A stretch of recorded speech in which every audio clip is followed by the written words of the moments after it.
The LUMIX S9, let's talk about it. So I've been shooting on the camera for about 4 months now, and I want to talk about whether or not I think it is still worth buying. So I've had this camera for about 4 months now, and I've had the opportunity to test it both video-wise and photo-wise. And before we dive into this video, I do want to say this isn't going to be like a super in-depth review on the specific specs about the camera.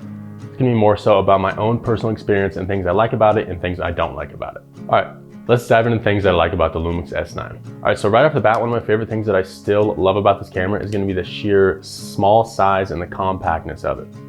If you look here, this is it compared to my regular size iPhone 13, and as you can see, the iPhone is going to be a little bit taller. And yes, I do still have the 20-60 kit lens on there, so obviously if you do decide to upgrade your lens, it may be a little bit bigger, but overall this is much smaller than my typical Sony a7 III setup with the 24-70 on there. And I know this might not make a huge difference just for like day-to-day kind of stuff, but if you're gonna be doing any sort of long-term like backpacking, longer like day walks throughout the city or anything like that, I do see this making a difference when you're carrying it in your bag. And next up, we have probably my favorite cosmetic feature on this camera. That's gonna be this free tilting touchscreen LCD screen right here. As someone who has had a camera that doesn't have a free tilting screen like this for the last like 6-7 years, having the screen is a game changer when I'm shooting my videos. One example of this would be when I'm doing a talking head video like this. I can just frame up the camera, tilt the screen so I can look at it and make sure I'm in center frame. This will also be great for any future vlog style like videos I want to do, so I can just put the camera out like this and look at the screen and make sure I'm all lined up perfectly. Next up, we just have a few internal features that I really love. First up, we just have the 24.2 megapixel full frame sensor. This is going to be pretty self-explanatory, but that basically just allows you to get a nice crisp image.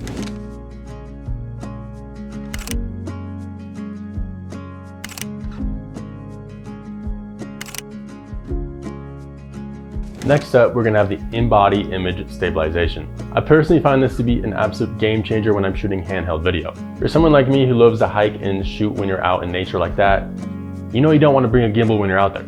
So having the ability to get smooth handheld footage is a complete game changer. Here's an example of a video I shot only using the in-body image stabilization. This was not on a gimbal, no post stabilization, anything like that. This was all shot in camera.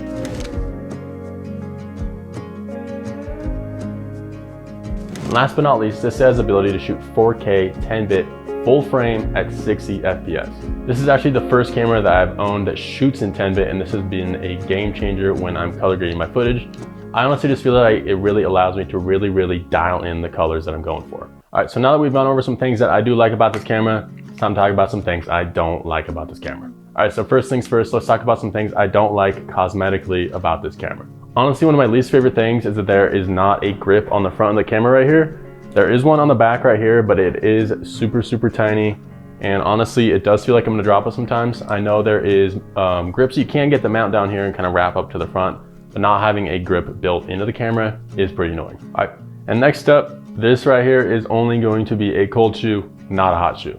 For me personally, this isn't gonna be a deal breaker, but I know some people who get this camera may want to use something like a flash, and that will cause an issue because you need a hot shoe. Now there may be some sort of way you can work around this. I honestly don't know the answer to that question, but even if there is, that is going to make it much more tedious than it should be. And next up, this is going to be another thing that isn't an absolute deal breaker for me, but it might be for some people.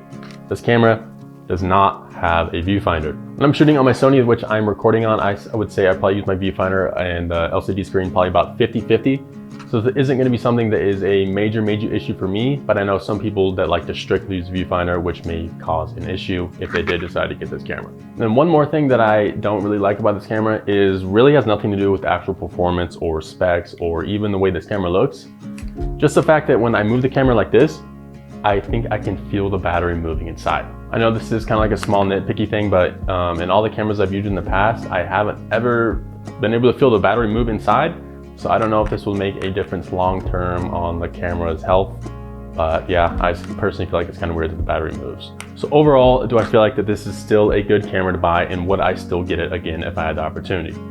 Short answer, yes. For the size, the price, and the features you get inside the LUMIX S9, I would say it is a great entry-level camera for anyone who wants to get into making content, whether that's photo, video, a hybrid of both. I would say yes, get it. I've actually shot all of my Instagram reels, a lot of my TikToks, and all of my YouTube videos on this camera with the kit lens for the last 4 months. And honestly, I don't really see any loss in quality between this camera and my Sony a7 Mark III, which I'm shooting this video on. At the end of the day, I think this camera is super fun to use and it makes me want to create. And at the end of the day, I think that is the most important thing. Also, I did just drop my latest photo book, 10 years. This book contains over 40 of my favorite images throughout the years. All books are hand signed, packed, and shipped all by myself. I did just open up the pre-order, so if you are interested in grabbing yourself a copy of 10 years, I'll throw the link down below in the description. But yeah guys, that is gonna wrap up this video. Let me know down in the comments if you're thinking about snagging yourself a LUMIX S9. 10 out of 10 recommend, but as always, thank you guys for watching. Make sure you like, subscribe, ring the bell, you know, all that, so you don't miss any of my future videos. And yeah, I'll see you guys in the next one. Peace.